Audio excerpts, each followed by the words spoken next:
What's up, guys? So with this challenge, I want to talk a little bit more in depth about nutrition. Now we're going to focus a little bit more on protein throughout this challenge, but we got to also know where it fits in the grand scheme of things. I'm sure some of you are nutrition experts at this point, but let's just pretend for the sake of this challenge that you are completely new to this. You might actually learn something new or walk away with a few ideas on how to get more protein in per day.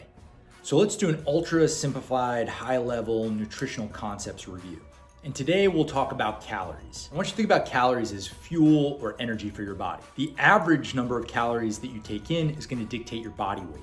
Those calories can be broken down into macros or macronutrients, and those are going to be proteins, fats, and carbs. If calories control your actual body weight, macros plus the activity that you do or daily exercise that you do and how much you do of it is going to control how that weight or where that weight gets distributed and how those calories get used. I like to talk about calories first because on average, most of us overconsume or overfuel on calories based on how much activity that we're doing day to day.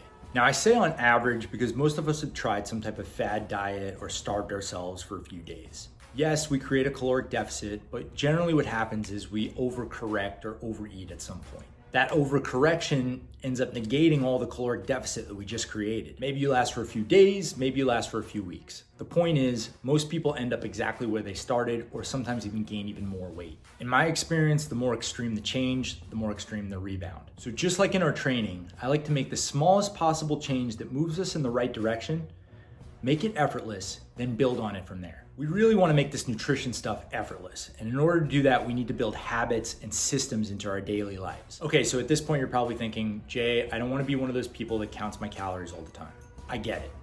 But to me, that's like saying, Jay, I don't want to be one of those people that look at my bank account and is financially responsible. Much like our money, most of us get a little too loose with our caloric spending when we aren't keeping an eye on it. If you ever did the exercise of tallying up those little purchases like meals out or coffee or whatever it is your vice is, you'll find pretty quickly that those $5 to $20 daily charges add up to close to $150 to $600 every month.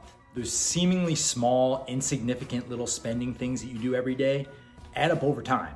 And the same exact thing happens with your calories. Now let's be clear, I'm not saying you have to remove all the things you love and enjoy in life. I'm just saying it's a little bit easier to see where we're overspending or overfueling if we're a little bit more objective or systematic with our spending habits. So for instance, if you want to save some money, you don't remove all the things that you enjoy in life. You just start reducing the frequency that you're enjoying yourself. Same with calories. You don't need to remove all the snacks and all the sugar from your diet. It's not sustainable, and at some point you're going to break down and overcorrect. What I am suggesting is let's just put an objective measurement to things. For example, open box situations. Instead of mindlessly eating out of a bag of chips or a box of cookies, what if you just took a serving size or two out and put it in a small cup? You just turned a snack where you could have easily consumed anywhere from like 400 to 800 calories into a 100 to 200 calorie snack. If you do the math on that over the course of a week or a month, that's a huge caloric savings. Now, if you identify one or two of those situations in your day-to-day life, you've just made a super small change, but you've changed your overall trajectory from gaining 5 to 10 pounds per year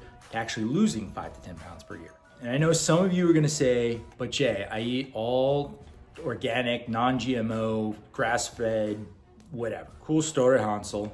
If you have the ability to buy higher quality foods, great. But believe it or not, you can be eating the healthiest superfoods and still gain fat. What I'm talking about is focusing on quantity over quality of food. Not that food quality isn't important. I'm just saying we can make a massive amount of change in your body composition and performance just by focusing on total calories and the macronutrients or the breakdown or the distribution of those calories. Okay, that's enough about calories for today. Tomorrow we'll start breaking down those calories into macronutrients, what we call macros, which are proteins, carbs, and fats. Hopefully throughout this challenge, we make you a little bit more aware of what you're consuming, build some new nutritional habits, and set a few new standards for yourself.